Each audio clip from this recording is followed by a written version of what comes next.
Et le président de la République vient de signer aujourd'hui quelques ordonnances. Le contenu avec vous, Joseph Oscar Malkaïch. Au Congo, l'Assemblée nationale et les Sénats ont adopté.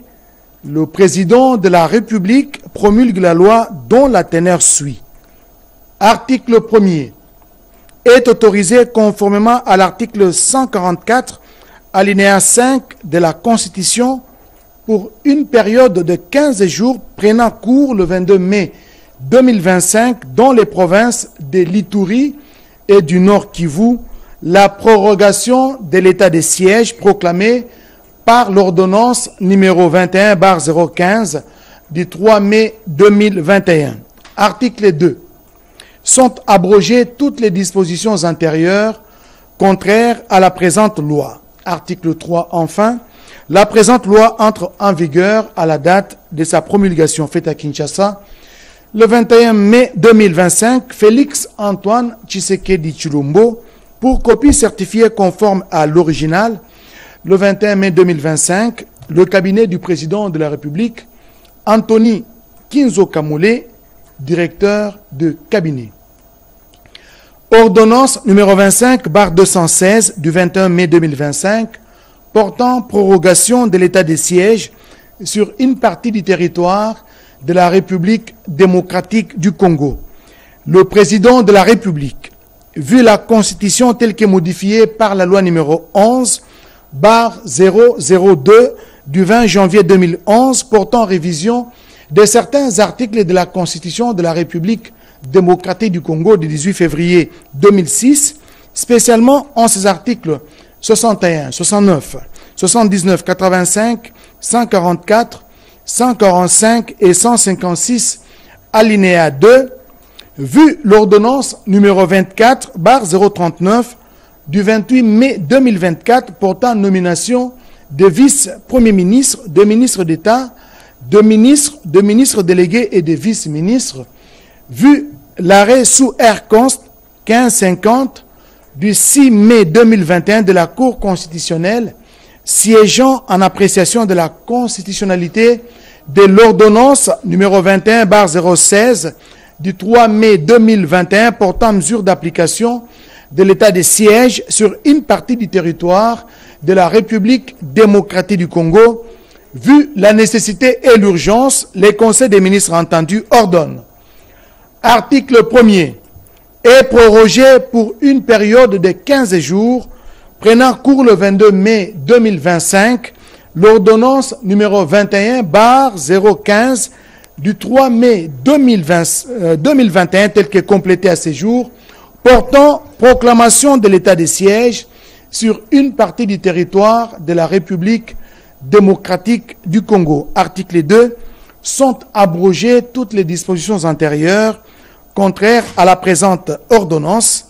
Article 3. Enfin, la Première ministre, le vice-premier ministre, ministre de l'Intérieur, Sécurité, Décentralisation et Affaires coutumières, le vice-premier ministre, ministre de la Défense nationale et des anciens combattants, ainsi que le ministre d'État, ministre de la Justice et garde des Sceaux sont chargés, chacun en ce qui les concerne, de l'exécution de la présente ordonnance qui sort ses effets à la date de sa signature.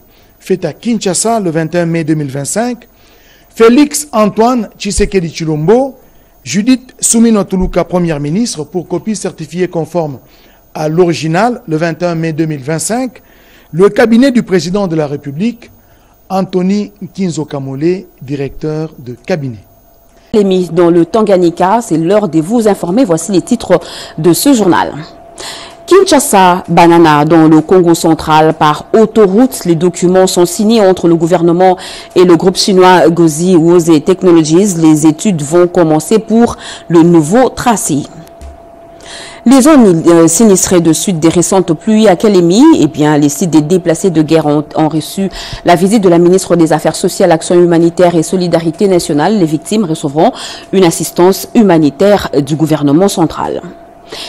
Et enfin, stimuler l'innovation, promouvoir la gouvernance fluide et collaborative. La 3e édition du Forum des jeunes sur la gouvernance de l'Internet en République démocratique du Congo met l'accent sur les initiatives locales portées par les startups congolais. Voilà pour les titres. Mesdames et messieurs, bonsoir et très heureuse de vous retrouver à travers cette grande édition d'information sur la chaîne nationale. Le directeur général de l'OVD, Victor Toumba, a répondu ce mercredi à une question orale avec débat sur l'état alarmant de la voirie de Kinshasa. Il a reconnu que 85% des routes sont fortement dégradées en raison d'un manque de financement. La plénière à l'Assemblée nationale a également examiné la demande de poursuite contre le ministre d'État Constant Mukamba et a évoqué la condamnation de l'ex-premier ministre. Matata Pono, les images dans nos prochaines éditions. Toujours à l'Assemblée nationale, proposition de recrutement, de promotion et de mise à la retraite des magistrats de la Cour de compte. Eh bien, le rapport de l'enquête parlementaire a atterri sur le bureau du président de l'Assemblée nationale, Vital Kamerhe. Ce document, fruit des travaux menés par la commission spéciale dirigée par le député national Ngondankoy Gaspard, sera soumis à la plénière de ce jeudi 22 mai. C'est une enquête clé, c'est une étape clé de la quête de transparence au sein de cette haute institution de contrôle des finances publiques. Anim Balaka. Le rapport de l'enquête sur les propositions de recrutement, de promotion et de mise à la retraite des magistrats de la Cour des comptes a été officiellement déposé au président de l'Assemblée nationale Vital Kamerhe le mercredi 21 mai 2025 par les bureaux de la commission spéciale d'enquête que dirige le député national Ngondankoy Paul Gaspard, institué au cours de la séance plénière du 24 mars 2025. Ce dépôt marque une étape cruciale dans la mission de transparence et d'intégrité au sein du système judiciaire congolais. Cette commission avait pour mission de recueillir les éléments d'information les plus complets susceptibles de permettre à la commission d'enquête de proposer en parfaite connaissance des causes à l'Assemblée plénière le projet d'avis de la Chambre basse du Parlement. Déposer officiellement le rapport de la commission d'enquête sur la Cour des comptes qui avait été constituée par la plénière de l'Assemblée nationale à la suite de la demande qu'avait introduite le premier président de la Cour des comptes afin que l'Assemblée nationale puisse donner son avis sur les dossiers de recrutement, de promotion et de mise à la retraite à la Cour des comptes. La commission d'enquête a terminé son travail. Voilà pourquoi nous venons de déposer officiellement le rapport à l'honorable président de l'Assemblée nationale. Le rapport va être soumis à l'adoption de l'Assemblée plénière de l'Assemblée nationale et dès que les recommandations sont adoptées, nous allons maintenant commencer à les implémenter sous la direction de notre bureau. Ce rapport, fruit d'une analyse approfondie, a examiné les critères et les procédures supervisant les nominations et les propositions au sein de la Cour des comptes. Les résultats de cette enquête pourraient avoir un impact majeur sur l'efficacité et la crédibilité de cette institution qui joue un rôle essentiel dans la surveillance des finances publiques. Ce rapport sera présenté à la plénière du jeudi 22 mai 2025 afin de permettre aux élus nationaux de s'assurer que les processus de recrutement et de promotion respecte des standards rigoureux, contribuant ainsi à une justice équitable et transparente. Tout en prêtant une attention particulière aux droits des magistrats et aux normes d'intégrité qui doivent régir leur profession, il faut noter que la commission d'enquête a auditionné toutes les parties et a bénéficié du concours d'un secrétariat technique composé du personnel politique, administratif et technique de l'Assemblée nationale. Au Sénat, le rapport synthèse de l'audition de quelques membres du gouvernement par la commission mixte défense, sécurité, frontières, relations extérieures a été examiné à huis clos au cours de la plénière tenue hier, la plénière qui a prorogé l'état du siège pour la 99e fois. Le résumé avec Janine Kalinga. Sous la direction de l'honorable Jean-Michel Samalukonde Kenge, président du Sénat, la plénière du mardi 20 mai à la Chambre haute du Parlement a consacré un temps pour examiner à huis clos le rapport synthèse de l'audition de membres du gouvernement dont les secteurs ont un rapport avec la gestion de l'état des sièges en cours dans les provinces de l'Ituri et Nord Kivu. En effet, sous la codirection des honorables José Mpanda Kabangu et Christophe Lutundu Lapalapene Apala, respectivement président de la Commission Défense, Sécurité, Frontières et de la Commission Relations Extérieures, cette commission mixte a tenu plusieurs séances d'audition avec différents membres du gouvernement, ceux dans le cadre de l'évaluation de la situation sécuritaire dans l'Est de la République démocratique du Congo, conformément aux dispositions de l'article 10 alinéa 2 de la Constitution, ainsi que 45 alinéa 1 et 196 du règlement intérieur du Sénat. C'est à l'issue de leurs travaux qu'ils sont venus présenter ce rapport synthèse à la plénière qui en a débattu à huis clos pour dégager l'opportunité du maintien de l'état des sièges sur une partie du territoire national. Rien n'a filtré de ces huis clos. Il faut néanmoins noter qu'au cours de la même plénière, la Chambre haute a également autorisé pour la 99e fois la prorogation de l'état des sièges sur une partie du territoire de la République démocratique du Congo. Le projet de loi y afférent a été examiné sur la base de l'article 130 du règlement intérieur du Sénat. Son économie a été présentée aux honorables sénateurs par le ministre de la Formation professionnelle et métiers, Marc Ekila. Ce dernier a défendu le maintien de l'état des sièges tel qu'adopté à la 46e réunion du Conseil de ministres pour permettre aux FARDC de poursuivre leurs opérations de stabilisation et de pacification de l'Est qui est en proie aux violences de tout genre perpétrées par le Rwanda et ses supplétifs du M23 AFC. Restons encore au Sénat pour s'être distingué dans la gestion des assistants parlementaires de la 3e législature, conformément aux prescrits du règlement intérieur du Sénat congolais. L'honorable Modeste Bahati, l'actuel 2e vice-président de la Chambre haute du Parlement, s'est vu honoré par le collectif d'anciens assistants parlementaires de la RDC, Galor Kimpianga. Il a eu le mérite d'être le premier président de la Chambre haute du Parlement à nommer les assistants parlementaires, mais aussi à les octroyer des avantages conformément au règlement intérieur du Sénat. Modeste Bahati Lukwebo a été ainsi honoré par le collectif d'anciens assistants parlementaires de la RDC qui estime qu'ils ont été traités avec humanisme pendant tout le mandat de l'honorable Modeste Bahati en tant que président du Sénat lors de la précédente législature. C'est l'honorable Bahati qui, au fait, est le tout premier qui s'est conformé aux prescrits de règlement intérieur en nommant les assistants, en leur accordant les avantages sociaux qu'il fallait. Voilà pourquoi il est le précurseur. Et aussi, il devient autant le modèle, même de la bonne gestion de cette catégorie des assistants parlementaires. Très ému, Modeste Bahati Lukwebo s'est dit interpellé par ce geste de reconnaissance et a saisi cette occasion pour remercier les organisateurs. Mais je dis aussi qu'on n'a pas de mérite particulier, nous n'avons fait qu'appliquer les textes qui nous régissent. Parce que les textes sont là, mais l'application peut poser problème. Et comme je l'ai toujours dit, dans notre pays, ce ne sont pas les textes qui manquent.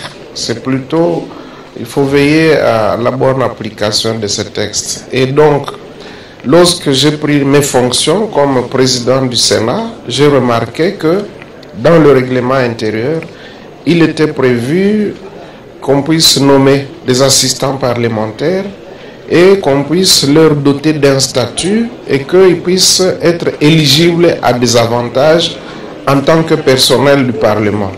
C'est ce que j'ai fait. Pour cette première édition, 5 personnalités ont été primées, notamment le président actuel du Sénat, Jean-Michel Sama Lukonde, pour avoir emboîté le pas de Modeste Bahati à la tête de cette institution en accordant aussi les avantages aux assistants parlementaires en se conformant au règlement intérieur de la Chambre haute du Parlement congolais. Et nous avons sur ce plateau Joseph Oscar Mbalkaïj. Bonsoir Oscar. Bonsoir Sandra Nyambi. Quel bon vent vous emmène ce soir? Le président de la République, chef de l'État Félix Antoine Tshisekedi Tshilombo, a pris quelques ordonnances dont la teneur vous sera dévoilée tout à l'heure à la fin de ce journal. Merci Oscar. On poursuit l'élaboration du plan d'action prioritaire du programme de désarmement, démobilisation et relèvement communautaire PDDRCS au cœur d'un atelier national lancé ce mardi. Il était avec Piggy Mukunda. Ils tiennent à renforcer leur engagement collectif pour le retour de la paix dans l'Est du pays. Les partenaires techniques et financiers du programme de désarmement, démobilisation, relèvement communautaire et stabilisation au PDDRCS, les acteurs étatiques, la société civile se sont fixés rendez-vous au cercle laïque de Kinshasa au cours d'un atelier pour l'élaboration d'un plan d'action prioritaire pour le programme. Un atelier de 3 jours appuyé avec la MONUSCO, qui est la coordinatrice nationale adjointe du programme en charge des questions techniques et opérationnelles, Marie-Chantal Lumba, a au nom du coordonnateur national du PDDRCS, Jean de Dieu Désiré Tangatita, lancé officiellement ces assises. Nous allons ensemble élaborer de manière concertée un plan d'action prioritaire qui vise à démobiliser au moins 80% des combattants identifiés d'ici 5 ans. La MONUSCO signe et persiste pour un avenir meilleur et reste disponible pour appuyer les programmes pour des résultats palpables. L'évaluation finale de ce projet va nous aider tous à réfléchir comment on peut projeter l'avenir pour le PDDRCS pour qu'il puisse démontrer ses grands potentiels pour la paix et la stabilisation, et surtout dans la partie orientale. Le coordonnateur national adjoint de PDDRCS en charge de l'administration et finances, William Louamouchi, dans son mot, a appelé les participants à cet atelier de s'unir et de travailler comme un seul homme pour bien définir les plans prioritaires à mettre en œuvre pour le succès du programme. À Goma, ils sont installés au stade municipal. Les réfugiés ont bénéficié d'une assistance humanitaire. Un lot important des vivres et non-vivres qui vient d'être acheminé via Beni au Nord Kivu. Un geste qui porte la signature de l'honorable Patrick Mouniomo, député national élu de Goma. Diane Balaka. Une grosse assistance humanitaire pour soulager les réfugiés de la ville de Goma. Ce lot humanitaire, composé essentiellement de 25 tonnes de farine de maïs, 25 tonnes de riz, 12 tonnes de haricots, ainsi que d'autres vivres, a été acheminé à Beni par le député national Patrick Mouniomo. Cette assistance est destinée aux réfugiés de la ville de Goma installés au stade municipal de la ville de Beni. Présence ici à Beni d'abord et demain, ça sera à Mouniomo. C'est juste pour compatir avec nos populations qui ont fui la guerre au niveau du sud Kivu. Je voulais parler de Bukavu, mais aussi ici au Nord Kivu. En présence du gouverneur militaire de la province du Nord Kivu, le général-major Évariste Kakoulé, une enveloppe de près de 10 000 $ américains a également été remise à l'autorité provinciale pour la réfection de certaines routes du chef-lieu actuel de la province du Nord Kivu. L'élu de Goma, Patrick Mouniomo, a également transmis un message de réconfort aux habitants de sa circonscription, soulageant les efforts déployés par les autorités en vue du rétablissement d'une paix durable dans cette partie du pays. Les sinistrés des pluies diluviennes du 5 et 6 mai dernier à Kalemi vont recevoir l'assistance du gouvernement central. La ministre des Affaires sociales, Action humanitaire et Solidarité nationale, Nathalie Aziza Mounana, est arrivée à Kalemi. Edith Chala. Aéroport national de Kainda à Kalemi, la ministre des Affaires sociales, Action humanitaire et Solidarité nationale, Nathalie Aziza Mounana, y a atterri et a été accueillie au bas de la passerelle par le gouverneur de province du Tanganyika, Christian Kitungwa. Un tour d'honneur avant de remercier différentes couches sociales venues l'accueillir. Au nom de la Solidarité nationale, Nathalie Aziza Mounana est venue apporter assistance humanitaire aux déplacés internes venus de Goma et de Bukavu, ainsi qu'aux victimes des inondations dans la ville de Kalemi, au nom du gouvernement de la République. Après l'aéroport, Nathalie Aziza Mounana, aux côtés du gouverneur Christian Kitungwa, est descendue au village de Kayengele pour faire le constat des dégâts causés par les pluies diluviennes suite au débordement de la rivière Rugumba, mettant en exergue plusieurs pertes en vies humaines et des dégâts matériels importants. Le gouverneur est venu rendre compte au président de la République et le président a pris la décision de me dépêcher. Il a instruit à notre Premier ministre, Excellence Madame Judith Suminwa Tuluka, elle m'a instruit de rentrer aujourd'hui avec le gouverneur pour venir me rendre compte de la réalité du terrain pour voir dans quelle mesure le gouvernement central doit accompagner les victimes, les ménages. Deuxième site visité, l'école de la police Kishanga cinquantenaire, où une cinquantaine de sinistrés ont besoin urgent de l'assistance humanitaire. Après les pluies diluviennes du 5 au 6 mai 2025 à Kalemi, plusieurs morts ont été enregistrés. Catastrophe naturelle encore. Le récent éboulement des terres au village Kassaba, en territoire de Fizi, a causé un véritable désastre humanitaire avec les lourdes pertes en vies humaines. L'exécutif provincial du Sud Kivu, par le vice-gouverneur Jean-Jacques Elakano, vient d'y apporter une assistance en vivres et non-vivres et une prise en charge des rescapés. Malgré les défis multiformes dont ceux liés à la sécurité, les autorités provinciales du Sud Kivu gardent leur sens humaniste. Avec plein mandat du gouverneur Jean-Jacques Pouroussi, le vice-gouverneur Jean-Jacques Elakano vient de conduire une mission mixte d'assistance au village Kassaba, en territoire des Fizi. Une visite de réconfort intervenue après un éboulement inédit des terres qui a endeuillé ce village en lui arrachant plus d'une centaine de ses habitants et plusieurs d'autres portés disparus à ces jours, en plus des dégâts matériels.